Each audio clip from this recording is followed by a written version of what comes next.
Il y a plus d'1 milliard d'années, une race d'êtres immortels exploita l'une des sources d'énergie les plus puissantes qui soit, l'énergie émeraude de la volonté. Grâce à ce pouvoir, les gardiens formèrent le corps des Green Lanterns, un groupe dont le seul but était de protéger l'univers. Leur plus grande menace est apparue sous la forme d'un être connu sous le nom de Parallax, et seul le membre le plus puissant du corps, Abin Sur, a réussi à l'emprisonner sur la planète Ryut.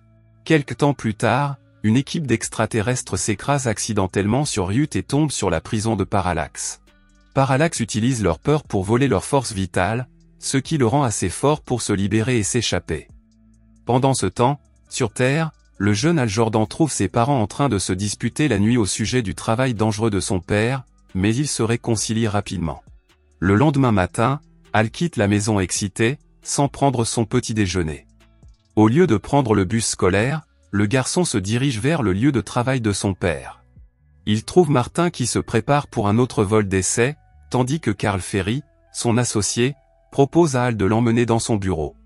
Juste avant de partir, Martin lance sa veste à Hal et lui demande de la garder au chaud jusqu'à son retour.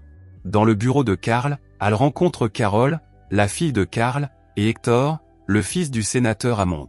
Le jet décolle, mais peu après le décollage, le moteur explose et s'écrase contre la tour de contrôle. Hal court vers le jet, mais il est soudainement projeté par une explosion. Dans le présent, Abin Sur reçoit un appel holographique de son ami Sinestro. Il l'informe de sa position et tente de transmettre un message à Fantara, mais il découvre qu'elle est morte. Il apprend également qu'une planète entière a été détruite et qu'une essence jaune a été trouvée. L'anneau d'Abin Sur l'avertit soudainement et il entend une voix étrange qui l'appelle. Une force puissante surgit soudainement de nulle part et détruit le cockpit de son vaisseau. Parallax parvient à infliger une blessure dévastatrice à Abin Sur avant de s'enfuir dans une capsule de sauvetage. Alors qu'il se dirige vers la planète habitée la plus proche, il informe les gardiens de la menace à laquelle il vient d'être confronté. Pendant ce temps, Hal se réveille en retard pour aller travailler et essaie d'emballer un cadeau pour l'anniversaire de son neveu. Chez Ferry Aircraft, Carl présente un nouvel avion, appelé Saber, qui aurait toutes les capacités de vol et de combat d'un pilote humain, mais aucune de ses imperfections. Le sénateur Hammond est également présent et informe les investisseurs qu'il y aura un test simulé contre 2 de leurs meilleurs pilotes. Hal arrive enfin et rencontre Carol, qui le réprimande pour son manque de sérieux. Hal lui assure qu'il prouvera pourquoi il est le meilleur et qu'ils vaincront les Sabers. Plus tard, Hal et Carol commencent le test et les investisseurs assistent depuis la salle de contrôle. Tom dirige l'équipe d'ingénieurs et tout le monde observe Hal et Carol qui tentent d'échapper au sabre. Hal décide d'utiliser Carol comme appât pour distraire l'ennemi. Les sabres éliminent Carol et Hal vole à plus de 50 000 pieds. Les sabres ont un dysfonctionnement et ne parviennent pas à le rattraper, ce qui lui donne l'occasion de les éliminer. Malheureusement, le jet de Hal a également un dysfonctionnement et il tente de le stabiliser alors qu'il tombe en piqué. Hal se souvient de l'accident tragique qui a causé la mort de son père et commence à paniquer. Hal reprend finalement ses esprits et s'éjecte du véhicule. Dans le bureau de Carl, Bob insulte Hal pour ses actions, tandis que Carol continue de le réprimander. Hal fait remarquer qu'il a rendu service à tout le monde en leur permettant de savoir ce que les sabres peuvent et ne peuvent pas faire. Carl tente de le licencier, mais Carol s'y oppose et utilise son pouvoir de vice-présidente pour le suspendre et le soumettre à une enquête. Carol tente de découvrir ce qui s'est passé pendant que Hal tombait, mais Hal refuse de révéler que c'est son traumatisme qui l'a empêché d'agir correctement. Il prétend plutôt que les commandes se sont bloquées. Pendant ce temps, la capsule de sauvetage d'Abin Sur s'écrase sur une plage quelque part sur Terre.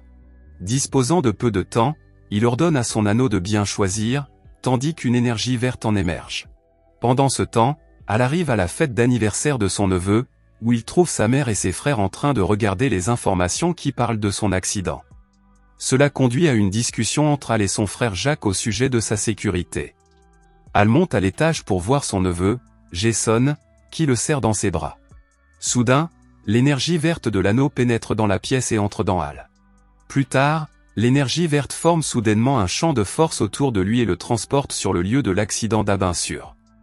Hal est choqué par l'accident et se précipite pour sauver Abin Sur, mais il se rend compte qu'il s'agit d'un extraterrestre. Abin Sur a du mal à parler et ordonne à Hal de prendre l'anneau et de le placer sur la lanterne dans le vaisseau spatial. Hal ne comprend pas ce que dit l'extraterrestre, mais Abin Sur meurt. Ne sachant pas quoi faire d'autre, Hal appelle Tom, qui se précipite immédiatement sur les lieux de l'accident. Lorsque Tom arrive, il aperçoit le vaisseau extraterrestre et veut l'analyser, mais Hal lui rappelle qu'ils ne peuvent pas rester trop longtemps dans la zone. Il montre à Tom l'anneau qu'Abin sur lui a remis et, à ce moment précis, ils aperçoivent plusieurs hélicoptères se diriger vers eux. Alors qu'ils s'enfuient, ils sont surpris par l'énergie verte qui émerge de la lanterne lorsque l'anneau entre en contact avec elle. Pendant ce temps, sur la planète Oa, Sinestro informe les gardiens de la mort d'Abin sur et mentionne également la destruction de 2 planètes par le monstrueux Parallax. Sinestro demande alors aux gardiens s'ils ont peur de l'ennemi. Il leur dit de prouver que le corps des Green Lantern est toujours aussi puissant et demande à emmener avec lui certains des membres les plus forts du corps dans sa mission contre Parallax. Les gardiens acceptent et donnent à Sinestro le feu vert pour la mission. Pendant ce temps, sur Terre, Hector entend sonner à la porte et ouvre pour trouver 2 agents qui l'emmènent dans un lieu secret. Hector rencontre le Dr Waller, qui l'accompagne dans un laboratoire à la pointe de la technologie. Hector est choqué lorsqu'il voit le corps d'Abin sur une table. Le docteur demande à Hector d'évaluer la physiologie de l'extraterrestre, et Hector lui demande pourquoi il a été choisi pour cette tâche. Malheureusement pour lui, elle n'est pas autorisée à en parler. Cependant, Hector est heureux d'être là et commence immédiatement l'autopsie. Pendant ce temps, Hal arrive à son appartement.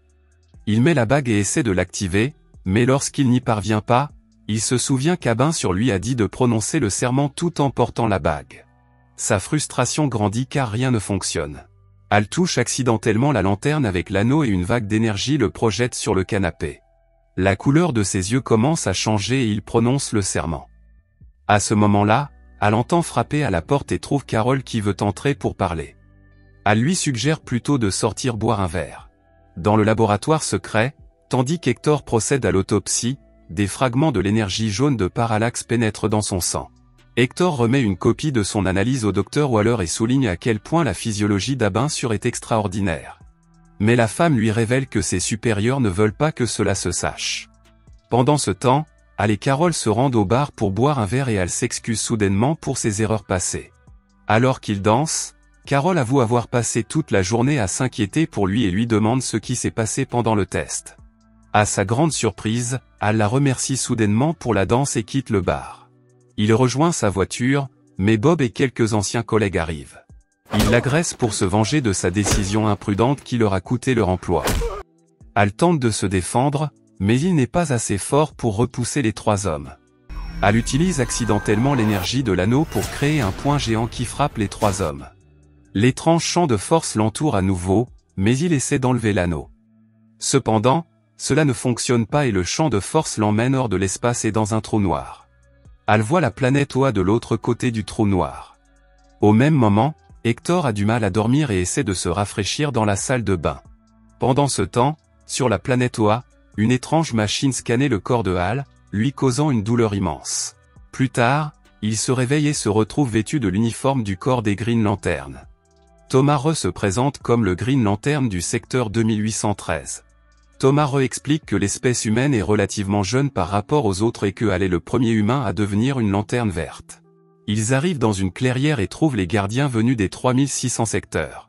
Sinestro informe les autres de la mort d'Abin sur et leur parle de la menace à laquelle ils doivent faire face. Peu après, Thomas Re explique le fonctionnement de l'anneau et informe Hal que sa volonté transforme ses pensées en réalité. Les limites de l'anneau ne sont que celles que celui qui le porte peut imaginer. Kilowog arrive soudainement, celui qui sera son entraîneur. Ils ne perdent pas de temps pour commencer l'entraînement au combat. Kilowog immobilise Hal au sol et lui lance des rochers lourds. Cela oblige Hal à créer un bouclier, mais son instructeur n'est pas impressionné. Il passe ensuite à la leçon suivante, où Kilowog utilise son anneau pour construire un mini-soleil à côté de Hal. La force gravitationnelle du soleil entraîne presque Hal à l'intérieur, mais il s'accroche au sol. Kilowog explique que les objets plus gros sont attirés plus rapidement par la force gravitationnelle.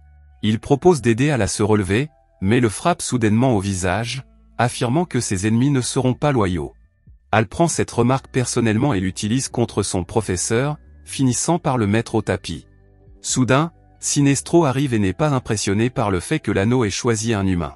Il informe Kilowog qu'il prendra la direction de l'entraînement et avertit Hal qu'il ne tolérera aucune faiblesse. Hal crée alors une épée et commence à se battre, mais il est facilement submergé et vaincu. Sinestro sent la peur de Hal et lui dit que cela l'affaiblit, lui et ses créations. Il qualifie cela d'insulte à l'anneau d'Abinsur, puis s'envole. Hal décide alors de quitter le corps des Green Lantern. Thomas lui rappelle cependant que l'anneau ne commet jamais d'erreur et que son choix doit avoir une raison. Cependant, Hal n'a pas l'intention de changer d'avis. De retour sur Terre, il essaie de jeter l'anneau, mais change d'avis lorsqu'il voit la veste de son père. Pendant ce temps, Hector enseigne à des élèves dans une école et commence soudainement à entendre des voix dans sa tête. Hector se rend compte qu'il peut entendre les pensées d'un de ses élèves qui le traite de « monstre ». Hector acquiert soudainement des pouvoirs télékinésiques et projette l'élève au loin. Hector retourne immédiatement à son laboratoire et effectue un test sur son sang, comprenant que sa physiologie est en train de changer au niveau cellulaire. Il reçoit ensuite un message de son père lui demandant de se rendre à son bureau. Dans son bureau, Hammond montre à Hector le disque dur contenant son analyse et l'autopsie d'Abinsur. Hector comprend que la seule raison pour laquelle il a été choisi pour effectuer l'autopsie est l'influence de son père et non ses compétences professionnelles. Hector est encore plus en colère lorsqu'il comprend que son père le considère comme quelqu'un qui gâche sa vie. Pendant ce temps, aux confins de la Voie lactée, Sinestro et son équipe localisent Parallax et tentent de le capturer à nouveau. Mais Parallax brise facilement ses chaînes et en profite pour drainer leur peur et mettre fin à leur vie. Sinestro parvient à survivre et avertit les autres gardiens que Parallax arrive sur leur planète. Les gardiens racontent comment ils ont réalisé que le pouvoir de la volonté n'était pas suffisant pour soutenir leur combat contre les forces des ténèbres. Ils ont envisagé d'utiliser le pouvoir de la peur, mais se sont rendus compte qu'il était trop imprévisible. À cette époque, un gardien a refusé d'abandonner cette idée et a tenté de prouver que la lumière de la peur pouvait être contrôlée. Il est entré seul dans la chambre interdite, mais a été consumé par le pouvoir de la peur, et ce gardien est devenu Parallax. Sinestro se rend compte que Parallax veut se venger des gardiens et anéantir le corps des Green Lantern. Il suggère de forger un anneau jaune qui les aidera dans leur combat contre Parallax. Sur Terre, le sénateur Hammond arrive à un événement organisé par Ferry Aircraft. Hal arrive également à l'événement et rencontre Hector, qui n'est pas content de le voir. Hammond rencontre les deux hommes et félicite Hal, ignorant son fils. Cela agace Hector. Hal rencontre ensuite Carol et la félicite d'avoir obtenu le contrat avec Saber. Elle lui fait remarquer qu'elle s'est servie de ses actions irréfléchies comme moyen de négociation, et qu'il lui a donc rendu service sans le savoir. Elle monte sur scène et se place à côté de son père, tandis que Hammond les félicite pour leur engagement. Hector s'approche de Carol, qui est heureuse de le voir. Hector commence soudainement à parler du corps extraterrestre qu'il a examiné. Hammond entend la conversation et intervient rapidement, affirmant qu'il s'agit d'une histoire inventée. Hector s'énerve et repousse Hammond avant de s'éloigner. Alors que l'hélicoptère de Hammond décolle, Hector voit là une occasion de se venger, alors il utilise la télékinésie pour lancer un tuyau métallique contre le moteur de l'hélicoptère. L'hélicoptère s'écrase et manque de heurter Carol, mais elle utilise sa bague pour l'arrêter. Il crée ensuite une voiture faite d'énergie verte autour de l'hélicoptère en chute et la déplace sur une piste de course. De l'autre côté, un grand logo métallique tombe vers Carol, mais elle tire un champ d'énergie pour la protéger. Il parvient finalement à arrêter la voiture et retire les débris du bouclier qui protège Carol. Elle s'envole ensuite, une fois sûr que personne d'autre n'est en danger, mais il ne sait pas qu'une femme a filmé tout l'incident. Hector rentre chez lui et commence à ressentir de la douleur alors que sa tête grossit soudainement. Parallax perçoit le lien qui l'unit à Hector. Une fois la mutation terminée, il s'assoit et prend une photo de Carol qui écoute les informations sur ce qui s'est passé à la fête. Plus tard, elle rend visite à Carol en portant son costume et elle le remercie de l'avoir sauvé. Elle lui dit qu'il ne veut pas être un Green Lantern, mais Carol est agacée par le fait qu'il fuit toujours ses problèmes. Elle retourne dans son bureau et Hal s'envole. Pendant ce temps, Hector voit Hal s'envoler et se demande ce qui se passe. Peu après, il se rend dans son laboratoire, où il continue d'observer les changements qui s'opèrent en lui. Le docteur Waller entre dans le bureau et demande à Hector de la suivre. Hector entre en contact physique avec la docteure, lui permettant de voir ses souvenirs. Peu après, Hector voit son père se reprocher la mutation de Hector et lui promettre de le guérir.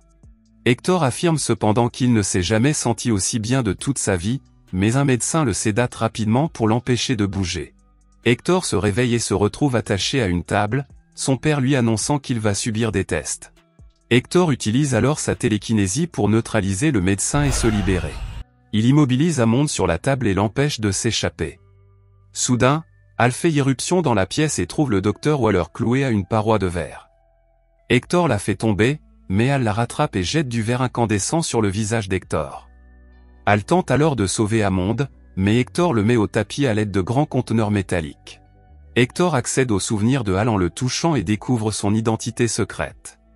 Puis il soulève soudainement Amonde par télékinésie, le jette dans une pièce et allume le fourneau. En proie à la rage, Hal place l'anneau sur le front d'Hector et celui-ci voit Parallax, qui dit qu'il va détruire la Terre et utiliser son pouvoir pour vaincre les gardiens. Hector est repoussé et hurle dans le brouillard avant de disparaître. Quelque temps plus tard, Hal parle de la situation à Tom et Carol. Carol rappelle à Hal que son père avait toujours peur de voler, mais qu'il avait choisi d'être courageux. Elle lui dit qu'il a la capacité de surmonter sa peur, tout comme son père. Pendant ce temps, Parallax contacte Hector et lui ordonne d'éliminer Hal, car il représente une menace. Afin de sauver son monde, Hal s'envole vers la planète Oa pour parler aux gardiens. Cependant, les gardiens ont forgé le premier anneau jaune et Sinestro décide d'en devenir le premier détenteur. Hal leur dit de ne pas céder à la peur afin qu'ils puissent sauver sa planète. Les gardiens acceptent et Sinestro lui souhaite bonne chance. Hal retourne sur Terre et trouve Hector dans un hangar. Il aperçoit également Carol qui flotte dans les airs, une aiguille suspendue près de son cou. Hector menace de lui injecter la même substance qu'il a liée à Parallax. Hal lui propose de lui donner son anneau de pouvoir s'il la libère, et Hector s'empare de l'anneau. Il sent la vague de pouvoir qui en découle, mais il rompt son accord et tente d'attaquer Hal. Cependant, l'attaque ne touche pas Hal, car c'est lui le propriétaire légitime de l'anneau, et elle frappe Hector, qui est projeté en l'air. Cela fait tomber Carol, mais Hal la rattrape juste à temps.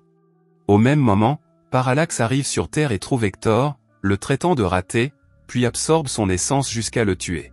Hal tente alors de récupérer l'anneau sur Hector, mais Parallax menace de prendre son essence.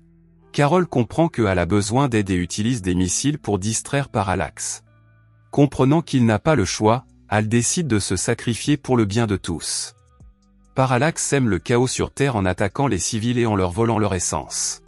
Hal arrive pour combattre Parallax, mais il est encerclé. Parallax sent sa peur grandir, mais Hal n'abandonne pas. Il récite le serment des Green Lantern et s'envole vers Parallax. Cela emmène leur combat hors de la Terre, tandis que Hal vole à travers une ceinture d'astéroïdes pour ralentir Parallax. Hal vole vers le Soleil, attirant Parallax. Parallax est piégé par la force gravitationnelle du Soleil et ne peut s'échapper. Hal porte alors le coup final qui envoie Parallax dans le Soleil et le tue. Épuisé par le combat, Hal flotte vers le Soleil, mais il est sauvé par Sinestro, Kilowog et Tomar. Ils retournent tous sur la planète Oa, où Sinestro félicite Hal pour son courage. Il accepte enfin Hal comme successeur d'Abinsur et les gardiens font la fête. Hal retourne sur Terre et dit à Carol qu'il doit voyager pendant un certain temps.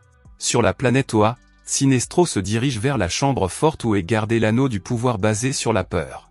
Il brise l'objet qui le contient et prend l'anneau.